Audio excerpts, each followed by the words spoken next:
Messieurs, dames, bonjour, bonsoir et bienvenue pour une nouvelle présentation de Blu-ray de l'animation japonaise. Et aujourd'hui, on enchaîne avec une série que j'attendais pas spécialement, mais qui a quand même marché pour beaucoup de monde. Son adaptation d'animé était attendue par énormément de gens. Je connaissais pas du tout l'œuvre avant que ça sorte en animé. Et pourtant, a priori, c'est quand même un manga assez populaire. Et aujourd'hui, on parle de Alia! Et oui, ça y est, aux éditions Crunchyroll, la voilà, cette adaptation de Doga Kobo, une série qui était à diffuser pendant Oshinoko, puisque je viens de le dire, c'est Doga Kobo en fait, donc c'était le même studio. Donc on avait évidemment peur à l'époque que l'une des deux productions en pâtisse, et fort est de constater que non. Voilà, ça s'en est très bien sorti cette production. Donc on est sur une comédie romantique, rien de spectaculaire ni de révolutionnaire, si ce n'est que l'héroïne, Alia, que vous voyez au milieu, cheveux argentés, cheveux roses, non c'est plus argenté que rose, voilà, qui parle russe en fait. Et je vous donne le speech vite fait, parce qu'on va faire très rapide sur le speech parce que ça pue un peu du fion, on va pas se cacher que le speech de la série, il est pas dingos non plus. Masachika, comment il s'appelle déjà ? Kuze, voilà, c'est son prénom, Masachika, c'est son nom de famille, est un frérot qui est lycéen, tout ce qui est de plus normal en fait, et sa camarade de classe, Alia, parle russe. Ce qu'elle ne sait pas, c'est que Masachika comprend le russe. Et comme les deux loustics sont amis, la petite Alia en profite de temps en temps pour lâcher des dingueries en russe. Ce qu'elle ne sait pas, c'est que Masachika comprend ce qu'elle dit. Sauf que, à l'inverse, elle sait pas que Masachika sait que lui parle, enfin comprend le russe. Enfin, t'as capté. C'est un bordel en fait cette série.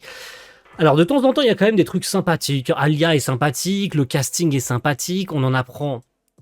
Ça met du temps à venir, tout simplement. C'est une première saison, puisqu'une saison 2 a été annoncée pour la série, à se mettre en place tout tranquillement, en fait, où on est sur une bataille psychologique pour être le prochain président du BDE. Donc on a la sœur de Masachika qui se confronte à Alia, et Masachika, lui, va se ranger du côté de Alia au lieu de tout simplement se ranger du côté de sa sœur. Et il s'avère que Masachika, c'est pas juste un mec tout à fait banal, il vient d'une famille assez prestigieuse, mais il est rejeté par sa famille, et en fait c'est quelqu'un de très calculateur. Il n'aide pas Alia juste pour aider Alia, il a bien d'autres idées en tête pour la faire gagner, il veut faire tomber sa sœur, qui elle aussi est un génie de la réflexion, de la manipulation. Ils ont tous les deux ce petit jeu en tête, et elle n'en loupe pas une pour déstabiliser Alia. Bref, c'est plus qu'une comédie romantique. La production, elle est dinguissime. Vraiment, la série est super belle. Alors, on peut pas cracher dessus. Franchement, il n'y a pas à tergiverser pendant 1000 ans et à donner d'autres arguments. C'est une production très très propre. C'est une série vraiment magnifique, qualitativement parlant. Maintenant, on aura des choses à dire tout à l'heure sur la VF, etc., etc. Mais commençons tout d'abord par la présentation de ce coffret. Donc, on est sur un format un peu Licorice Recoil ou Shangri-La Frontier, donc pas grand-chose à se mettre sous la dent concernant les visuels ou quoi que ce soit d'autre.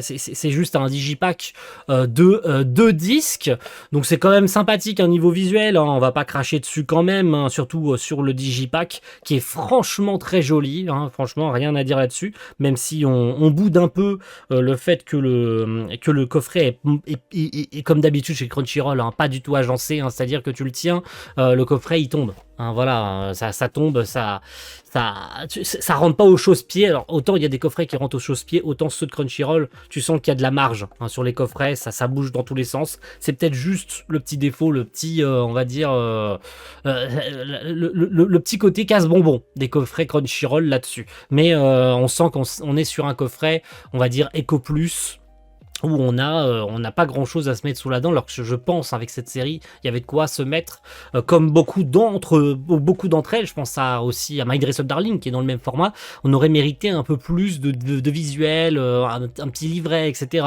Et pour le coup, non, on doit se contenter d'un coffret de cette catégorie et de ce format là, tout simplement, sans aucun livret ou quoi que ce soit, ou outre bonus à se mettre sous la dent.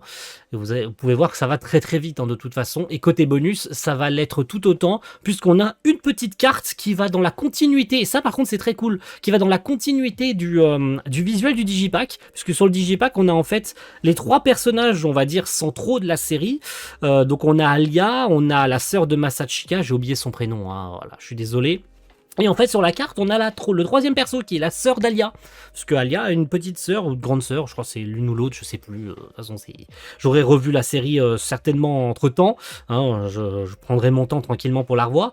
Mais franchement, c'est très sympathique qu'ils aient mis la 3e sœur sur le visuel de la carte pour aller dans la continuité du truc. Donc franchement, ça, c'est une bonne utilisation d'une carte ou d'un petit bonus. Et en ce qui concerne le reste, en tout cas pour les bonus vidéo, parce que c'est tout en bonus physique, hein, comme je vous l'ai dit, de toute façon, il n'y a pas de poster, il n'y a pas de livret de 80 pages ou de 60 pages, au moins 60 pages, tu vois. Surtout qu'il n'y aurait pas eu beaucoup de pages dédiées au résumé des épisodes, puisque ça fait 12 épisodes la série. Donc voilà, on n'est pas sur un format à la Jojutsu où tu es sûr au moins d'avoir 40 pages dédiées au résumé des épisodes, je cherchais le terme, excusez-moi. Mais au niveau bonus vidéo, alors, c'est dispatché sur les 2 disques, mais on a les aperçus des épisodes, les vidéos promo, opening ending sans texte, vidéos promo des personnages, et je crois que c'est globalement tout au niveau des bonus. Est-ce qu'on a d'autres trucs? Pub TV aussi, teaser, je crois que je l'ai dit, opening et ending, puisqu'il y a plusieurs endings par épisode, ça il faut le savoir, il y a un ending, alors je crois pas qu'il y en ait un différent par épisode, mais c'est probable en fait qu'il y ait un ending différent par épisode, donc ils se sont cassés le cul. Encore une fois, c'est une très très bonne production, cette série d'Alia, que j'ai étrangement apprécié. Voilà, je m'attendais pas à apprécier en fait cette série, je l'ai vraiment regardée en mode bon, les gens cassaient les couilles sur les réseaux sociaux, alors je me suis pas lancé dedans en mode bon, ça en a parlé et tout. J'ai été curieux quand même de savoir pourquoi la série avait de la hype, et je comprends pas pourquoi cette série a de la hype. Voilà, excusez-moi, je comprends pas pourquoi cette série est appréciée plus qu'une autre, parce qu'elle a rien d'original du tout, mais en tout cas, ce qui est sûr, c'est que la production est très propre. Alors, on va clôturer tranquillement, on arrive sur la fin, on va parler de la VF. Eh oui, on va parler de la VF de cette série Alia que j'ai sous les yeux. Voilà, j'ai le carton de doublage. On est sur une Crunchyroll Production France. Eh oui, vous n'avez pas entendu ce nom depuis très longtemps, tout simplement parce que Crunchyroll Production France, ça n'existe plus. Hein. Les anciens studios Wakanim ont fermé leurs portes depuis maintenant un long moment. Mais cette série d'Alia a été l'une, je crois, hein, l'une des dernières à être proposée chez Crunchyroll Production France. Et on avait qui à la DA? On avait Grégory Lenné. Et c'est étonnant d'avoir Grégory Lenné chez Crunchyroll Production France, en tout cas sur les VF Crunchyroll, parce qu'aujourd'hui on le retrouve essentiellement chez Netflix. Et bon, c'est une VF, honnêtement c'est passable. C'est passable, il y a du bon et il y a du moins bon sur cette VF, voilà, grossièrement, si on devait grossir le trait, c'est vraiment une VF, je vais pas dire Eco Plus, mais il y a des rôles qui passent et des rôles qui passent moins bien. Par exemple, je trouve que ce qui sauve cette VF, très sincèrement, c'est Arnaud Laurent. Anna Lozregishi sur Yuki, voilà, la sœur de Masachika, elle est nickel chrome. Après, il n'y a pas non plus un très gros casting sur Alia, en fait, hein. C'est très restreint. Après, c'est vraiment des personnages de fond, des personnages secondaires, tertiaires, voire même encore plus loin. Donc, est-ce qu'on peut cracher dessus? Non. Mais ce qui est vraiment en retrait, et je le comprends totalement, pour moi, ce qui fait que cette VF est vraiment mid, et mid, c'est vraiment méchant pour le coup, hein, parce qu'elle est encore une fois passable, c'est sur Alia en fait. C'est sur le perso principal. C'était le rôle sur lequel il fallait pas se planter. Alors, j'ai pas vu la série en VO, pour être tout à fait honnête avec vous, je l'ai découvert en VF. Peut-être que je me ferai le revisionnage avec le Blu-ray en VO, histoire de comparer. Mais on a Zina Kakulia sur Alia, qui est Power de Chainsaw Man. Et étonnamment, je la trouve très moyenne sur Alia. Alors elle est passable, mais elle fait du sous-jeu en fait sur Alia. C'est étonnant, voilà, c'est tout. Elle joue pas mal, elle sous-joue, c'est tout. Et ce qui fait que t'es entre cul et chemise sur le personnage. Est-ce que ça va? Est-ce que ça va pas? Il y a d'autres endroits où pas du tout, où tu te dis mais en fait pourquoi ils ont pas fait un read-up sur cette scène-là? Il y a un problème. La comédienne, elle a eu un problème. Elle était peut-être malade ce jour-là. Non, tu sais pas. Tu sais pas ce qui s'est passé. Mais encore une fois, c'est une VF passable, on est sur la fin de vie de Crunchyroll Production France, ça n'a jamais été de toute façon des doublages hyper convaincants, on va dire, allez, si on veut être méchant, 80% du temps, les VF étaient moyennes, voire très moyennes, essentiellement surtout sur le mixage. Mais en tout cas, voici un petit extrait histoire de vous faire un avis sur la question et vous me direz si oui ou non vous avez le même ressenti que moi. On est tous humains, non? On n'agit jamais de la même manière dans toutes les situations. Et puis, quand tu m'as dit que tu voulais qu'on soit amis, c'était sincère, non? Bien sûr, ça me ferait plaisir. Alors ça va. Tu m'as beaucoup aidé. Tu m'as permis de prendre du recul sur cette campagne. C'est-à-dire? Je parle de ta question d'hier. Tu m'as demandé pourquoi moi je voulais devenir présidente du BDE. J'ai ma réponse, mais tu ne pourras l'entendre que demain. T'es toujours si franche, si droite dans tes bottes. Je t'admire, sache-le. Ah, tout va bien alors. Je suis content que cette histoire ne vous empêche pas d'être copines. Attends un peu, ça veut dire quoi ça? Que par contre c'est tendu entre nous deux? Voir que c'est fini et que tu ne me supportes plus? Oh non, loin de là. Je dis juste que je risque pas d'oublier tous les sales coups que tu m'as fait cette année. Tu m'en veux, c'est ça? Sois pas ridicule, Yuki. Je peux pas t'en vouloir de viser mes points faibles. C'est toujours comme ça qu'on gagne un combat. Comment dire? J'arrive pas vraiment à expliquer ce phénomène. Prenons un exemple que tu comprendras plus facilement. Tu aimes les chiens.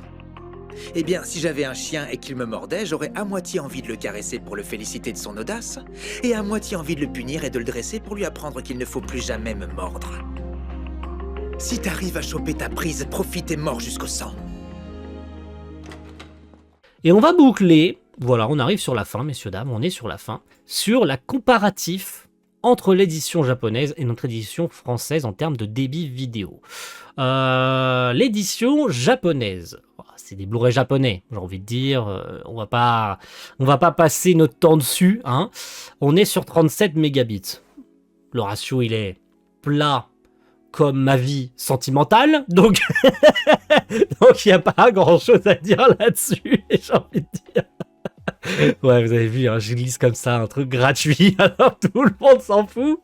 Mais bon, c'est le Blu-ray japonais, quoi. Voilà, j'ai envie de dire, pourquoi est-ce que je me casse le cul à présenter un truc pareil? Mais c'est important pour le comparer avec notre édition française. Alors, attention, petit guillemet, ça veut pas dire que si un débit est pas bon, que le Blu-ray est pas bon.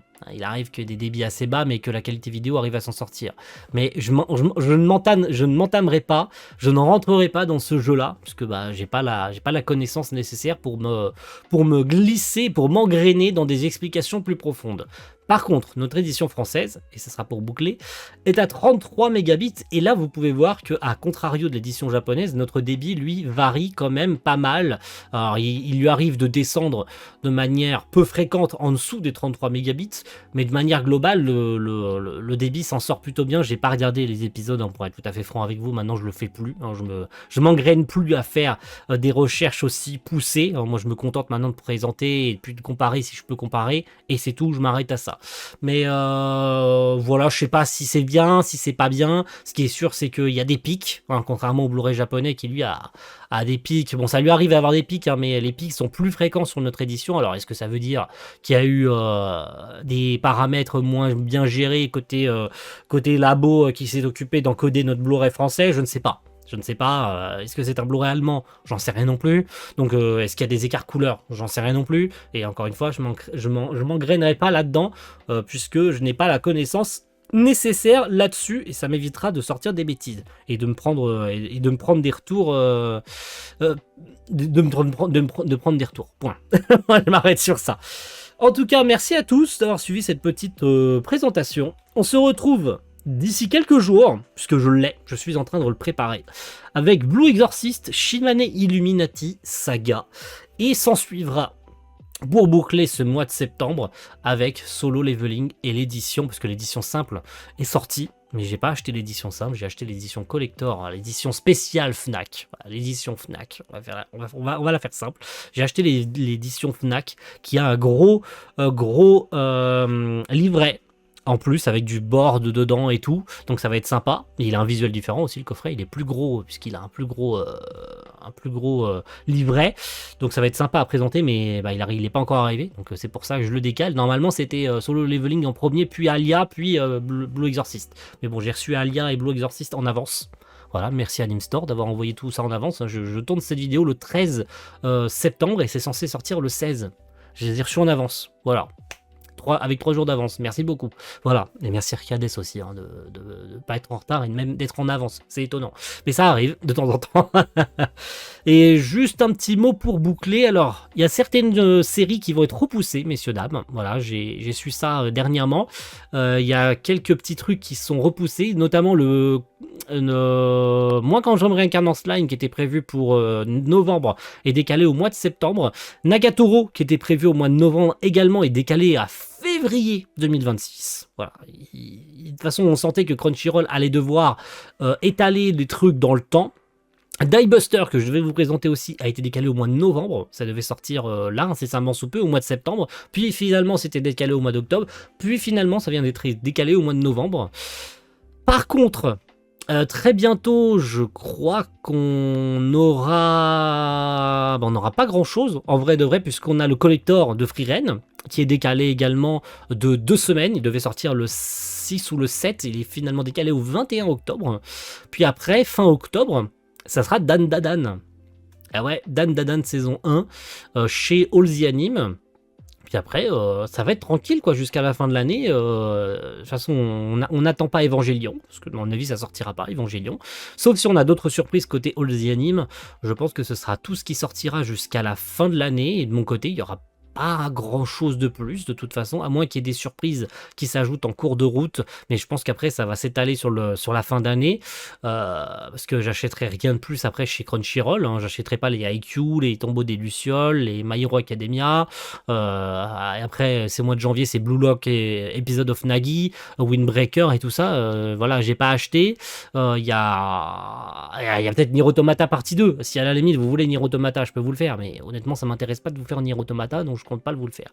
Et pareil, ce qui est sorti là et ce qui compte sortir là, il y a les Mémoires de Vanitas. J'ai pas fini la série, donc je l'achèterai pas. Il y a Tower of God aussi, mais j'ai vu l'épisode 1 et j'ai drop la série parce que ça m'intéressait pas. Puis après, chez All the Anime, c'est des rééditions de trucs qui sont déjà sortis, donc un peu osef quoi. Donc, j'ai envie de dire. Donc voilà, si là, d'ici les prochaines semaines, je devais vous dire un truc, et ce serait le mois d'octobre, ce serait Nier Automata. Mais est-ce que ça intéresse quelqu'un qu'on parle de Nier Automata, puisqu'on sait déjà d'avance que ça va être de la merde? Bah non. En fait, non, on va s'éviter de ressortir les mêmes conneries qu'on a déjà dites. Ça en vaut vraiment pas la peine, surtout pour du Nier Automata, puisqu'on sait déjà d'avance que ce sera de la grosse daube et que ce sera une édition allemande, puisque si la partie 1 a été une édition allemande, la partie 2 sera également de l'édition allemande, et on sait ce que ça a donné sur la première partie de la série, donc ça en vaut pas la peine. Vraiment, on va pas s'infliger ça, vous et moi, n'est-ce pas? Donc voilà, merci à tous, et rendez-vous d'ici quelques jours pour Blue Exorcist, et putain, il y a des choses à dire. Oh, il y a des choses et pas bien, et vraiment pas bien à dire sur Blue Exorcist. Vous êtes pas prêts les gars? Si vous êtes sur le Discord de la communauté Blu-ray, j'en ai parlé sur un des channels. Comme ça, tout le monde est au courant. Et Animage D est au courant aussi. Le premier qui m'a demandé des photos supplémentaires. Mais oh, Blue Exorcist, déjà, voilà, je vous tease d'avance, Blue Exorcist. Préparons les haches, préparons les fourches, ça va saigner. A plus tout le monde, ciao, bye.